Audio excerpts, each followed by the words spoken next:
Apprendre une langue étrangère sans se prendre la tête, astuce numéro 15. Eh bien, l'astuce numéro 15, c'est de se gratter le nez. Non, c'est pas ça, tant pis, on va supporter le temps de la vidéo. C'est tout simplement d'apprendre une chanson.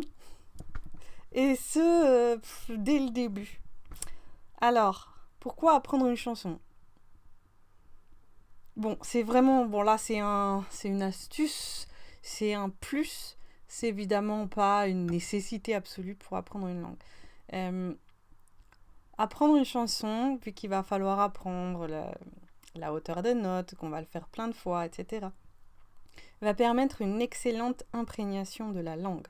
D'abord, on va essayer de la chanter dans le détail, on va être à l'écoute, précision des sons, on va être pour être dans la musicalité. Ça va être un moyen plus ludique. Vous n'êtes pas obligé d'apprendre toute la chanson du premier coup un jour. En plus, c'est une chanson qui risque de revenir dans votre tête. Prenez-en une que vous aimez bien, évidemment, parce qu'elle risque de revenir. Donc c'est une excellente imprégnation. Et en même temps, si dans une chanson, évidemment, il n'y a pas tout le vocabulaire dont vous avez besoin pour tenir une conversation. Par contre, en général, il y a un petit peu de vocabulaire. Et surtout, il y a déjà des formules de construction de phrases, de base. Et un petit peu de vocabulaire quand même.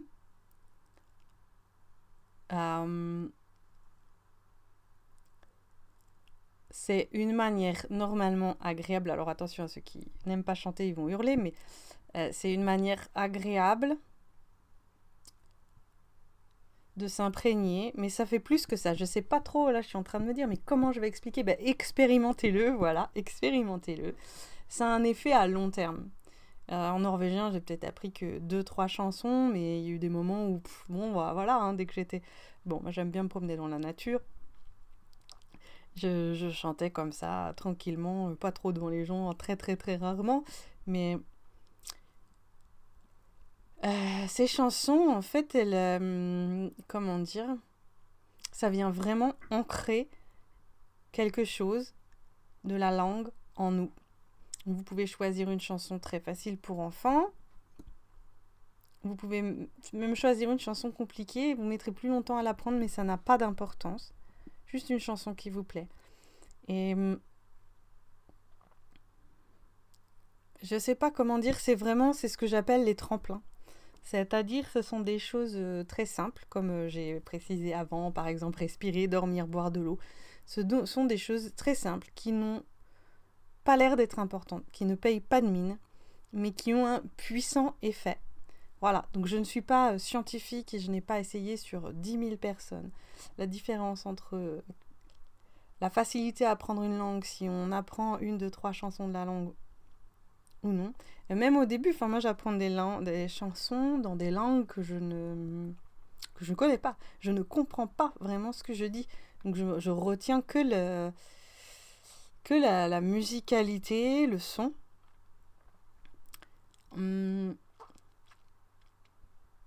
Que dire à ceux qui ne savent pas du tout chanter ou qui chanteraient hyper faux? C'est le moment d'apprendre à chanter.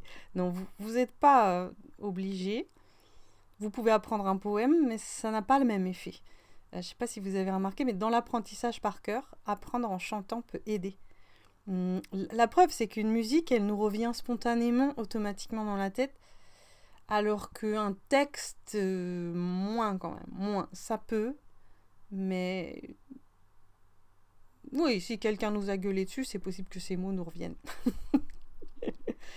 Donc, en tout cas, que vous aimiez chanter ou pas, peut-être essayez, quoi. Essayez, apprenez une chanson et puis dites-moi. Mais alors le problème, c'est que il y a l'effet tout de suite, il y a le plaisir qu'on y prend, mais ce qui est important, c'est l'effet à long terme.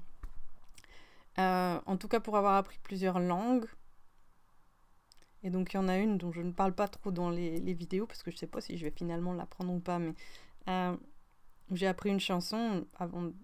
Je commence en fait par apprendre la chanson. Et j'écoute des chansons de cette langue pour savoir si je l'aime assez bien ou pas pour l'apprendre. Et en fait, oui, vraiment, de cette chanson, bah, petit à petit, si vous voulez, au début, j'ai appris comme ça juste pour la musicalité, et j'ai eu la traduction en anglais, mais je savais pas mot à mot qu'est-ce que veut dire quoi. Mais pour la chanter mieux, il faut que j'aille, une fois que je la connais, donc j'ai un peu du temps pour approfondir ça, approfondir ça, approfondir ça. Et en fait, sur une chanson, il y a déjà plein de trucs de grammaire, plein de trucs. C'est un multiple intérêt. Bon, je suis désolée pour cette vidéo imparfaite dans sa structure. Si c'est pas clair du tout, bah, posez-moi vos questions en dessous, j'y répondrai de manière beaucoup plus claire, nette, concise, précise. Et je vous souhaite un bon apprentissage de chanson.